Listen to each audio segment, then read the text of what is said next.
बीते शुक्रवार को छत्तीसगढ़ में दूसरे चरण पर के लिए जो मतदान हुआ है, लगभग 78% के आसपास, और पहले चरण का जो मतदान हुआ था 7 तारीख को, दोनों चरणों के मतदान को अगर मिला दिया जाए तो कुल 90 सीटों पर 75% से ज्यादा मतदान हुआ है।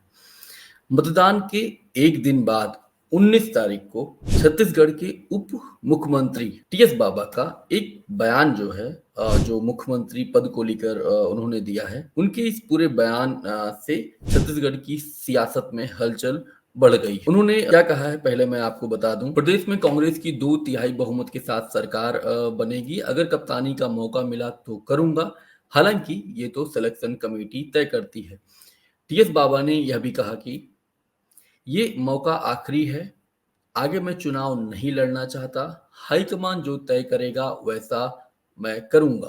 छत्तीसगढ़ के मुख्यमंत्री भूपेश बघेल को लेकर उन्होंने क्या कहा है, ये भी मैं आपको बता दूं। उन्होंने कहा कि मुख्यमंत्री का चेहरा भूपेश बघेल ही है, लेकिन हाईकमान मुख्यमंत्री बदलना चाहे तो मुझ पर निगाह रखे। टीएस बाबा के इस बयान के बाद छत्तीसगढ़ कांग्रेस के प्रदेश अध्यक्ष दीपक बैज ने क्या कहा है वह भी मैं आपको बता दूं। दीपक बैज ने कहा, वे हमारे वरिष्ठ नेता हैं, उनका वो बयान व्यक्तिगत है, वो बड़े लीडर हैं, उनका कहना सोचना छत्तीसगढ़ के लिए मायने रखता है, लेकिन उनका यह बयान व्यक्तिगत है। टीएस बाबा के इस बयान और दोनों पार्टियों का, बीजेपी और कांग्रेस का पूरा जो चुनावी अभियान है वो कैसे रहा है, कौन ज्यादा आक्रामक रहा है, किसने मुद्दों की बात की है, इस पर भी बात करेंगे।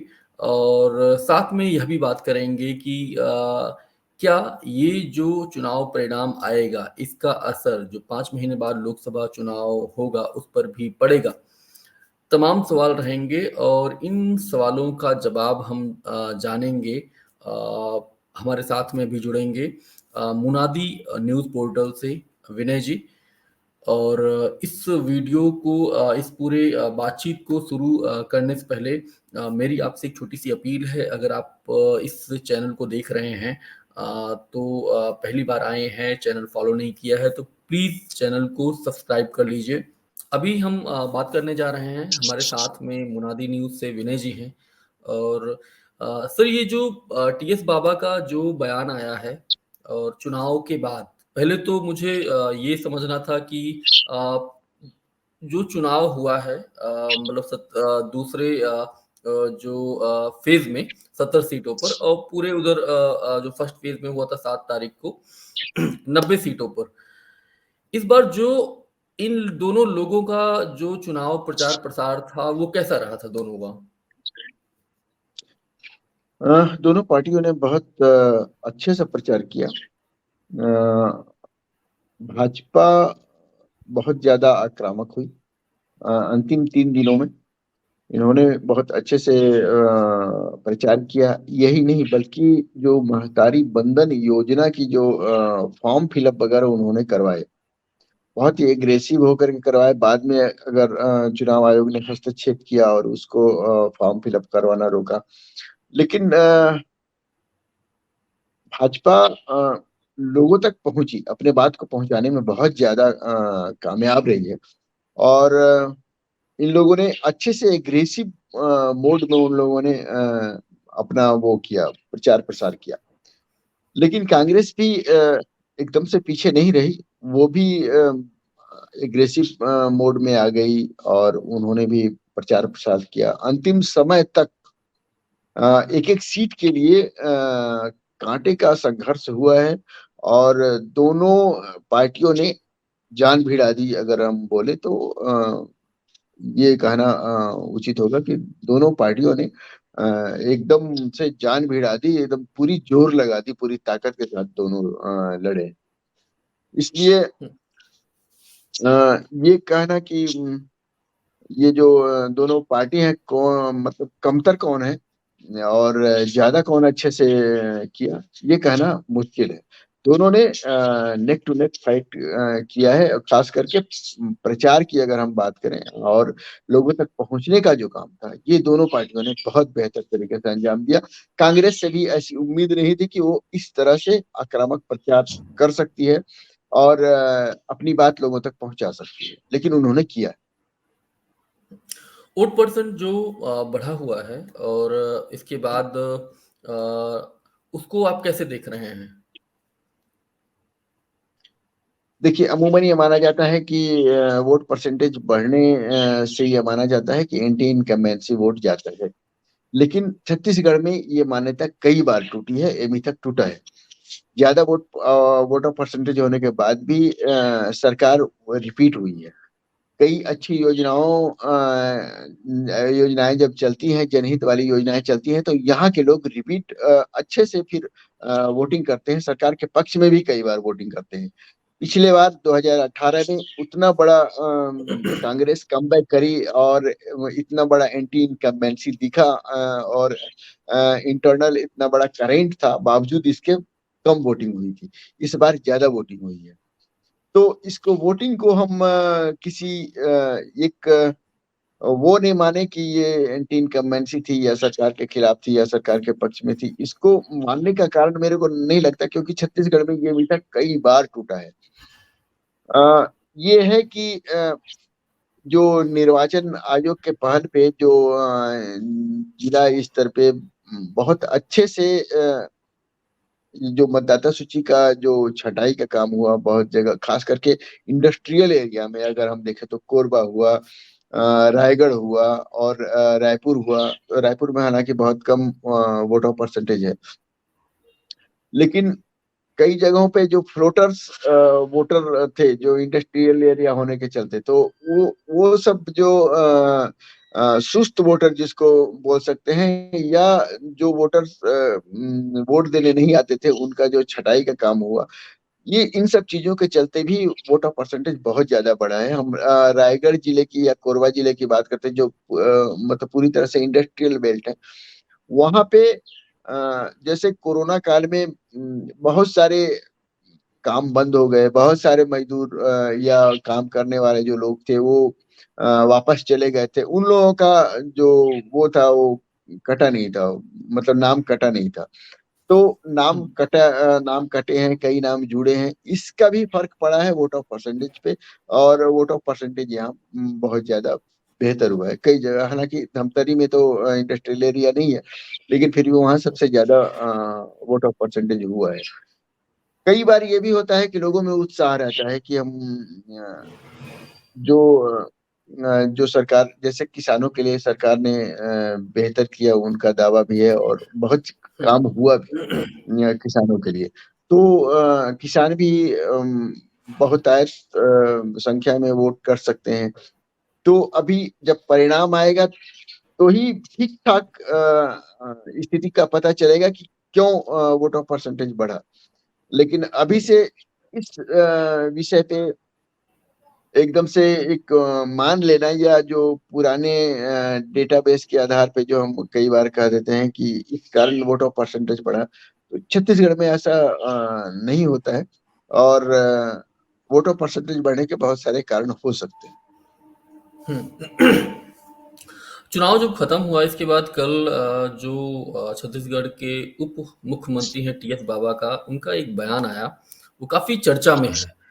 और उन्होंने डायरेक्ट तो कुछ ऐसा उनके बयान को अगर आप देखें तो थोड़ा सा अ, मुझे लग रहा है शायद चांस ले रहे हैं क्या वो, कि उनके अंदर जो 18 में फिर मीटिंग होती है, 4 लोगों को बुलाया जाता है दिल्ली, फिर वहाँ पर आते हैं, फिर 2.5 साल बाद एक ये शुरू होता है कि ये बोला गया था कि 2.5 साल आप रहिएगा, 2.5 साल आप रहिएगा।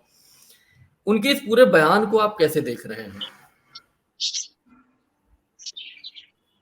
हाँ, उनका बयान जो है ये पूरी तरह से राजनीतिक है, और उनके अंदर इच्छाएं तो हैं, इस बात से वो खुद भी इनकार नहीं करते कि अगर उन्हें कैप्टनशिप दी जाएगी तो वो कप्तानी करेंगे।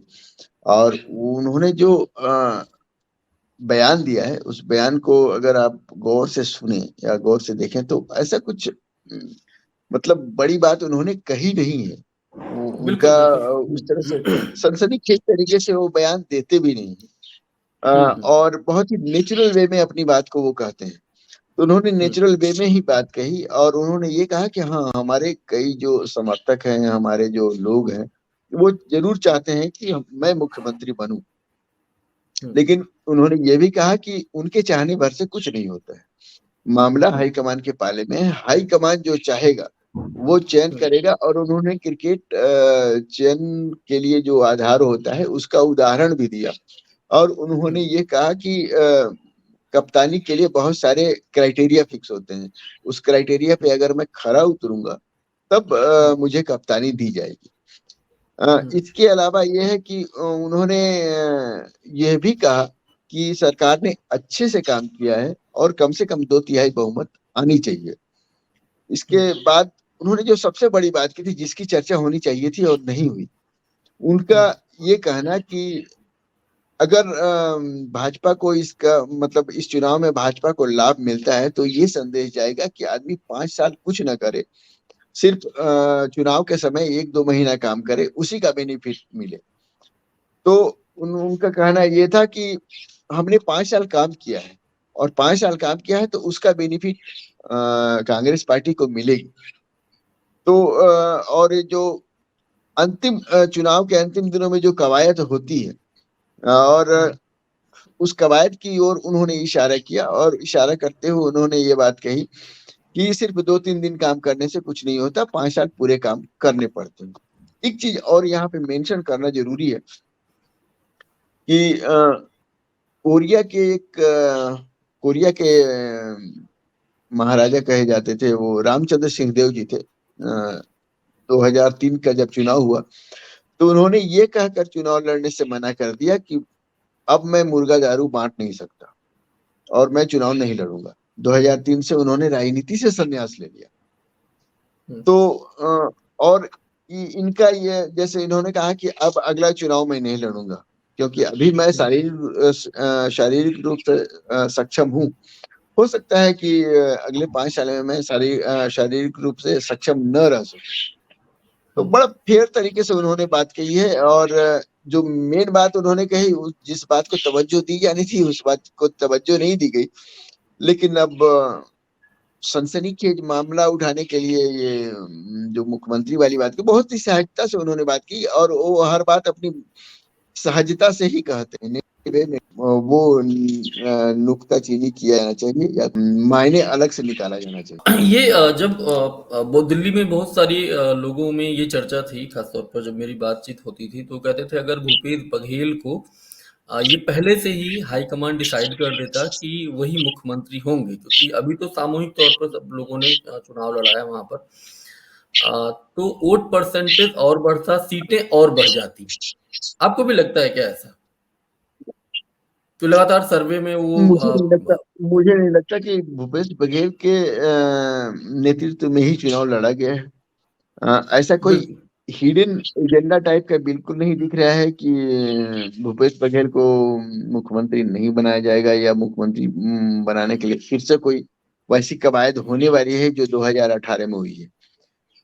पूरा खुली बात है, एकदम से ओपन चीज है ये कि मुख्यमंत्री बघेल के नाम पे, मुख्यमंत्री बघेल के काम पे ये पूरे चुनाव कांग्रेस ने लड़ी है और अगर उनका वोट ज्यादा मिलता है तो वो मुख्यमंत्री के काम के नाम पे ही मिलेगा। किसान अगर आज उनके साथ खड़े हो गए तो फिर वो इसका जो श्रेय है भूपेश बघेल को जाएगा, इसका श्रेय और किसी को जाएगा नहीं।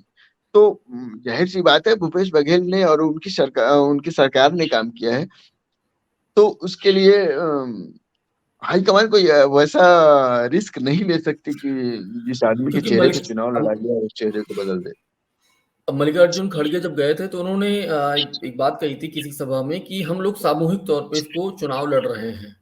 और इसके बाद टीएस बाबा का एक बयान आया था एएनआई पे, उन्होंने कहा था कि नहीं अभी तो भाई मुख्यमंत्री हैं तो उन्हीं का एक तरीके से लीडरशिप में है सब कुछ, चुनाव भले हम लोग सब साथ में लड़ रहे हैं लेकिन अभी तो लीडर वही हैं। और इसके बाद कुछ ट्विटर पे कुछ बातचीत हो रही थी तो उसमें इस बात की चर्चा थी कि मल्लिकार्जुन खड़गे ने जो बात कही वो भी मेरे समझ से सामान्य सी बात है। चुनाव कोई एक आदमी से नहीं लड़ा जाता। पिछले बार भी चुनाव सामूहिक रूप से लड़े थे।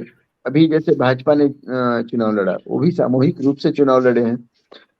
तो चुनाव हो या कोई भी मैच हो, तो पूरे टीम चुनाव लड़ती है या टीम कोई मैच लड़ती है, मैच फाइट करती है। तो ये तो मतलब सीधी सी बात है कि सिर्फ भूपेश बघेल अकेले या उनकी टीम ही चुनाव लड़ रही हो, ऐसा तो हो नहीं सकता। ऐसा है भी नहीं। हर कोई अपने अपने हम्म, जगह पे संघर्ष कर रहा था, हर कोई अपने अपने जगह पे फाइट कर रहा था, हर कोई अपने अपने तरीके से चुनाव लड़ रहा था। भूपेश बघेल का नाम हर किसी ने लिया, भूपेश बघेल की योजनाओं का नाम हर जगह लिया गया। तो ये टीम का होना, एक संयुक्त रूप से हम काम करेंगे ये बोल देना, और ये कि कैप्टन तो मतलब ऑब्वियसली एकदम से भूपेश बघेल ही है, उसमें तो कहीं कोई वैसी बात होगी नहीं। मतलब उत्तरदायित्व की भावना के साथ ही चुनाव लड़ा जा सकता है। हर किसी को एक उत्तरदायित्व दिया जाता है कि आप यहाँ पे ये करेंगे, आप वहां पे ये करेंगे। हर किसी का अपना अपना ये को जो विभाग होता है वो बंटा होता है। तो एज ए टीम चुनाव लड़ रहे हैं, ये इस बात में भी कहीं कोई वो नहीं है। और टीएस सिंहदेव की उस बात में भी कहीं कोई मुझे लेकिन किंतु परंतु नहीं दिखता है, जिसमें उनका कहना था कि भूपेश बघेल ही उस टीम का नेतृत्व कर रहे हैं। उनके चेहरे पे चुनाव लड़ा जा रहा है, उनके कामों पे चुनाव लड़ा जा रहा है। अगर बहुमत मिलता है तो उसका श्रेय भूपेश बघेल को ही जाएगा। अगर चुनाव हारती है कांग्रेस तो उसका श्रेय भी भूपेश बघेल को ही जाएगा। ये पिछली बार जो साल 2018 का जो चुनाव था उसमें इतनी बड़ी जीत मिलने के बाद छत्तीसगढ़ में जब लोकसभा चुनाव हुए 5-6 महीनों बाद काफी बुरी स्थिति थी। 2 ही सीटें पर ही कांग्रेस जीत पाई थी। क्या आपको लगता है इस बार वो वाला जो असर साल 2019 में हुआ, इस बार कुछ ऐसा असर आपको दिखाई देगा या जो अभी जो हालात हैं, ये कांग्रेस के फेवर में जाएगा लोकसभा चुनाव में? लोकसभा चुनाव और विधानसभा चुनाव दोनों के मुद्दे अलग होते हैं, दोनों की वो चीजें अलग होती हैं। विधानसभा चुनाव में कैंडिडेट भी मायने रखता है, विधानसभा चुनाव में सरकार के काम मायने रखते हैं, विधानसभा चुनाव में लोकल इश्यूज जो होते हैं वो बहुत मायने रखते हैं। वो लोकसभा चुनाव में ऐसा नहीं होता। अ, हुँ, पिछले बार का लोकसभा चुनाव इमोशन पे लड़ा गया, और हुँ, जिस इमोशन को नॉक किया गया था उस इमोशन के चलते ही पूरी तरह से जो लोग थे हर जगह पे बीजेपी हुँ, आई। उसको आप लहर कह सकते हैं, उसको आप कोई भी नाम दे दे, लेकिन ये इमोशन नॉकिंग थी। और तो इमोशनल इशू पे लड़ा गया था, इसलिए वो जो उसका जो परिणाम है वो अलग था। और उससे ठीक पहले अगर 2018 में कांग्रेस की इतनी बड़ी लीड मिली थी या इतनी बड़ी विजय हुई थी, तो उसके पीछे भी ये था कि कांग्रेस ने अपने घोषणा पत्र में किसानों की बात की थी, उन्होंने बिजली हाफ करने की बात की थी। उन सब चीजों का फायदा मिला था। इश्यूज थे, लोकल इश्यूज पे जब घोषणा पत्र आया, लोकल समस्याओं पे जब बात की गई तो उसका लाभ मिला। लोकसभा चुनाव में ऐसा नहीं होता है, और अभी भी लोकसभा चुनाव में क्या होगा इसका आकलन करना थोड़ा सा मुश्किल है। जब तक इशू फाइनल ना हो जाए, अचानक फिर कोई बड़ी घटना घट गई, पाकिस्तान पे हमला हुँ, हो जाएगा, तो आप हुँ, मतलब उसके लिए फिर वो भूपेश बघेल का काम जिम्मेदार नहीं होगा। उसके लिए फिर हुँ, ये होगा कि वो वहां का इशू क्या है। और हुँ, मतलब कई लोग आकलन लगा ही रहे हैं कि कुछ ना कुछ तो वैसा हो ही जाएगा। अगर स्थिति खराब रही, इंडिया अगर एकजुट इसी तरह एकजुट रही, तो हुँ, कोई कुछ हो सकता है कि कुछ पाकिस्तान के साथ युद्ध ही छिड़ जाए, युद्धोन्माद पैदा कर देना, इन सब चीजें ये सब चीजें तो हो ही रही हैं। तो उसके हुँ, लिए स्थानीय सरकार या स्थानीय कोई इशू जिम्मेदार नहीं होता। लोकसभा के लिए अलग इश्यूज है और विधानसभा के लिए अलग इश्यूज है। हुँ। एक मेरा आखिरी सवाल ये है कि जैसे प्रधानमंत्री नरेंद्र मोदी काफ़ी लोकप्रिय हैं छत्तीसगढ़ में और उनके नाम पर वोट माँगा गया है इस बार, क्योंकि कोई चेहरा उस तरह नहीं था। क्या राहुल गांधी भी उसी तरह लोकप्रिय हैं वहाँ पर? शायद क्या भी उनके नहीं। चेहरे पर भी हुँ, नहीं, ऐसा नहीं है वो। नरेंद्र मोदी की लोकप्रियता का एक आधार है, एक वैचारिक जो जुड़ाव होता है, और आप इसको इमोशनल वो बोल सकते हैं, वो एक सांप्रदायिक ध्रुवीकरण के चलते या और दूसरे चीजों के चलते जो नरेंद्र मोदी की लोकप्रियता है। राहुल गांधी उस टाइप का पर्सनालिटी नहीं है, कि राहुल गांधी ने कोई उस तरह का इमोशनल बात नहीं की उन्होंने। वो सामान्य पॉलिटिशियन है जो सामान्य तरीके से बात करते हैं। राहुल गांधी का कुछ दिन पहले तक उनको तो बहुत सारे लोग सीरियसली ले नहीं रहे थे।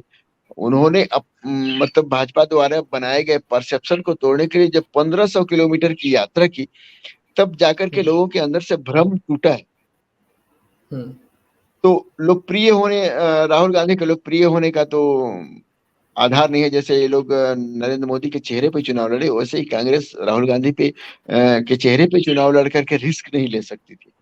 और मुझे मुझे भी लगता है कि ये रिस्क है। नरेंद्र मोदी का होना अलग है और राहुल गांधी का होना अलग है। नरेंद्र मोदी अलग टाइप का पॉलिटिशियन है, राहुल गांधी बिल्कुल फेयर पॉलिटिशियन और बिल्कुल अलग तरह के पॉलिटिशियन है। वो कांग्रेस वैसे भी पुराने तरीके से चुनाव लड़ने में, पुराने तरीके से चीजों को रखने में ज्यादा वो विश्वास रखती है, भरोसा रखती है। लेकिन नरेंद्र मोदी की लोकप्रियता का फायदा विधानसभा चुनाव में मिलेगा, मुझे ऐसा नहीं लगता। क्योंकि मैं फिर दोहरा रहा हूं कि विधानसभा में स्थानीय मुद्दे होते हैं, स्थानीय इश्यूज होते हैं, स्थानीय बातें होती है, स्थानीय घोषणा पत्र की चीजें होती हैं। अब जैसे विधानसभा चुनाव के दौरान जब हम देहात में गए, किसानों से हमने बात की, तो उनको कांग्रेस के घोषणा पत्र पे ज्यादा भरोसा था, भाजपा के घोषणा पत्र पे ज्यादा भरोसा नहीं था। क्योंकि जब 15 साल, पिछले 15 साल भाजपा ने शासन किया, तो उन्होंने जो घोषणाएं की उन घोषणाओं को उन्होंने इम्प्लीमेंट नहीं किया। उन्होंने बोनस बोलने के बाद भी बोनस नहीं दिया 2 साल तक। तो ये सब चीजें हैं। नरेंद्र मोदी का चेहरा करिश्मा नहीं कर सकता यहाँ। हाँ, हो सकता है कि लोकसभा में कुछ चीजें हो जाए। लोकप्रियता, लोकप्रिय होना और विधानसभा चुनाव में लीड करना दोनों अलग अलग चीजें हैं। ऐसे में तो फिर नगर निगम के चुनाव में भी मोदी जी को सामने रख देंगे, तो फिर ऐसे नहीं होगा। स्थानीय इश्यूज अलग होते हैं, बिल्कुल अलग होते हैं। स्थानीय चुनावों में स्थानीय इश्यूज काम करते हैं, स्थानीय घोषणाएं काम करती हैं, स्थानीय लोगों को कितनी चीजें दी गई या कितने सुविधाएं देने का वादा किया गया है, ये फैक्टर काम करेगा। कोई नेशनल हीरो या नेशनल इशू काम नहीं करेगा। तो ये बातचीत सर हम यहीं पे ख़त्म करते हैं। आपका बहुत बहुत शुक्रिया, काफ़ी लंबा समय आपने दिया। और थैंक यू।